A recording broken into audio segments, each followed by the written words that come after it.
What's up, comic family, and welcome to the Legion of Comics. I'm Mark. And I'm Brent. Let's get started.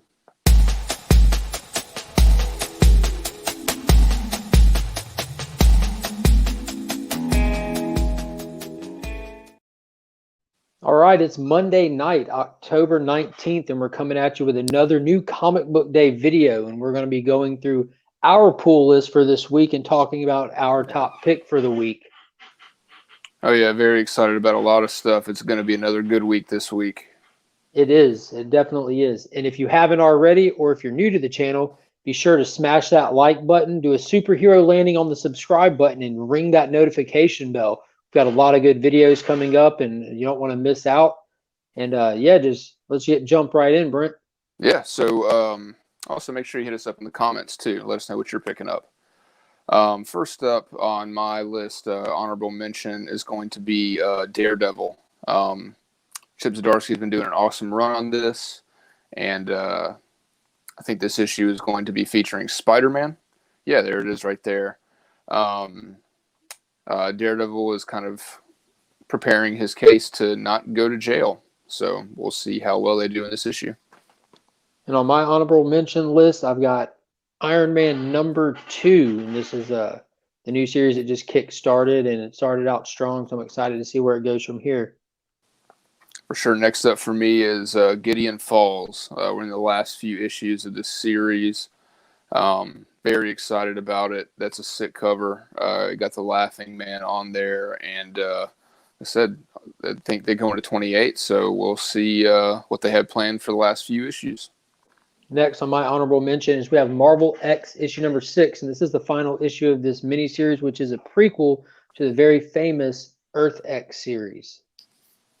And next up for me is Stillwater #2. Really interested to see where this series goes. The first one kind of had this crazy twist at the end. I'm not going to go into it if you haven't read it, but I highly suggest it. Another Chip Zdarsky book that's got some really cool potential. So. And we're still inside of the timeless variant season, so there will be a handful of timeless variants across the board, which we'll both be picking up as well. We're not going to get into each individual one of those, but they're definitely worth checking out. Oh yeah. So what do you have on your main picks list for the week? So the first up is going to be Batman 101. Really excited for this issue. It's post Joker War. Obviously, it looks like Grifter is going to be in this issue from the Wildstorm universe. It's going to be really cool. And from what I'd read on a couple things before, Grifter is going to be sort of teaming up with Lucius Fox. So we'll see how that goes. See kind of how the Lucius Fox story from I forget what actually the back of issue 100. He doesn't seem too happy with Batman. So we'll see how Grifter comes into play as far as that goes. It's gonna be really cool. Oh yeah. On my top picks here, I've got Justice League #55, and this is part 3 of the Doom Metal storyline. And we've been following the Teen Titans on their way to go free the Legion of Doom from Perpetua's grip, and they've faced some challenges along the way, but they're about to face their biggest challenge yet. So I'm excited to see how this plays out. Oh yeah. Next up for me is going to be Death Metal Robin King. I've really enjoyed this character since they showed up. His demeanor is like really crazy and wacky. It's really funny to me. But apparently in this issue, we are going to, excuse me, finally find out how he fits into like the whole Groblin thing, like if the Darkest Knight actually pulled him from his dark multiverse, or if he just fashioned one of his Groblins into the Robin King. There's another story in the back as well. Really looking forward to this one. I really like that character. It's going to be awesome. Sadistic, I'm sure. For sure. And next on the list, and I never leave the big guy out, it's going to be Maestro #3, and we last left this prequel series with the Hulk waking up in this destroyed future, and he actually found Aaron Stack, who pointed him in the right direction to go find this man calling himself Maestro, and he came face to face with what turned out to be the first Maestro who was ruling the world after the bombs fell, which is the legendary Hercules himself. So we're about to get a knockdown, drag out battle between the man of myth and the big green guy himself. And it's going to be a battle Nice. for that title. And I guess we already know how it's going to end out, but I'm still really excited to watch it play out. Oh, for sure. Next up for me is going to be the Batman White Knight presents Harley Quinn. I've been a huge fan of this series, of this universe Sean Murphy has put together. I think his artwork really fits the tone for the story, but he's not doing the artwork in this. Matteo Scalera is, I believe, which doesn't really look too far off from his artwork, which is cool with me. But it's also going to be written by Sean Murphy's wife.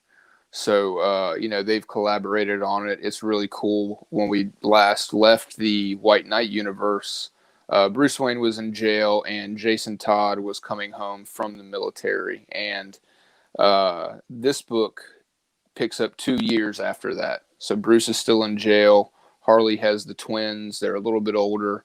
And she's still sort of dealing with the death of the Joker in that universe. So it's going to be really awesome to pick this up again, kind of explore that universe a little more.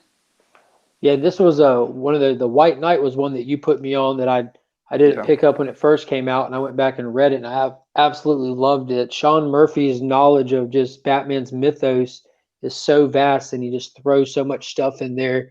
And I'm just really excited to see his take on Jason Todd, because he has a very unique perspective at like this Batman universe he created. And as you can see from the cover there, it looks like there's going to be a little bit of Jason backstory being told. Because from what you took from it, did he kind of line him up to be the first Robin, the unseen first Robin, because he's older? Yeah. So Jason Todd was the first Robin in this universe. He is older than Dick, and they've like you said, his knowledge of just Batman in general, not just from the comics but from movies and everything, and that really showed through in the animated Curse series of the White Knight. Oh yeah. It's he had every single Batmobile was in this.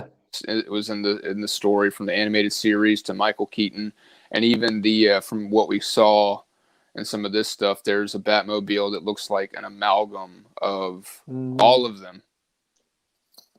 Yeah, it's looking forward to it as well. But even more than that, what do we have for our number one top pick of the week, Brent? Number one for us this week is going to be Mighty Morphin Power Rangers 55, the final. Last issue in the main series before they do the split in the beginning of November. As you can see on the cover, we have a new Green Ranger.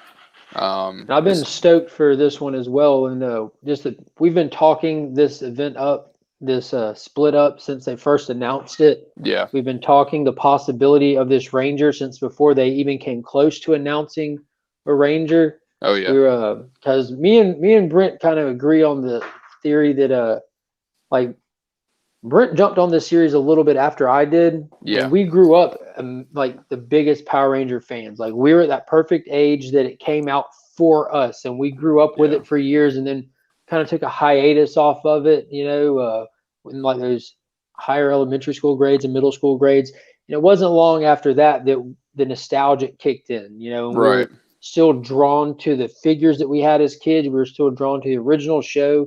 And when this series started pumping, I got in on it with collecting the trade paperbacks of it. Then I went back and started picking it up. And I hadn't gotten far into it where I was continuously talking to Brent. He's like, dude, I'm done holding back. I'm going to just jump on it. He went and invested a month's worth of time, effort, energy, and resources and got caught up. So we've just dove head first into this. We've gone crazy over it. And as soon as we started getting to a certain point in the reading, we started talking about how the specific character is just getting beat to death, just emotionally broken and put through hell. And that we just both thought that he deserves a spot on the team, that he has honestly earned it, where everyone else is just chosen because of their attributes or because they're teenagers with attitude, and that's a pretty low bar. Right. But this person has actually earned his stripes. So we are betting the bank on this being Matthew Cook as the Green Ranger. Yeah, for sure.